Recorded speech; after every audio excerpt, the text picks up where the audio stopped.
Pakistan cricket team Asia cup में आज मुत्तहिदा अरब अमारात के खिलाफ मैच खेलेगी। पीसीबी हुकाम की हिदायत पर कौमी टीम होटल से दुबई स्टेडियम रवाना होगी। ज़राए के मुताबिक मुतनाज़िर रेफरी एंडी पाइक्रॉफ्ट को स्टेडियम से वापस बुलवा लिया गया। मैच 8:30 बजे शुरू होगा।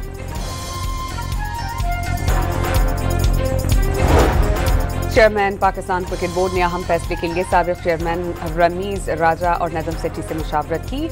आईसीसी हुकाम से वर्चुअल मुज़ाकरात हुए। हतमी फैसले से काबिल पाकिस्तान और अमारात के मैच में 1 घंटा ताख़ीर की गई। पाकिस्तान की अरशद नदीम ने वर्ल्ड एथलेटिक्स चैंपियनशिप के फाइनल के लिए क्वालिफाई कर लिया। फाइनल में भारत के नीरज चोपड़ा भी शरीक होंगे।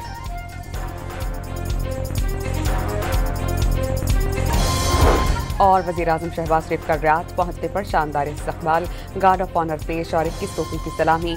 जद्दा एयरपोर्ट पर लैंडिंग से पहले शहबाज शरीफ का पुरतपाक फ़ज़ाई इस्तकबाल पर वली अहद से इज़हार तशक्कुर।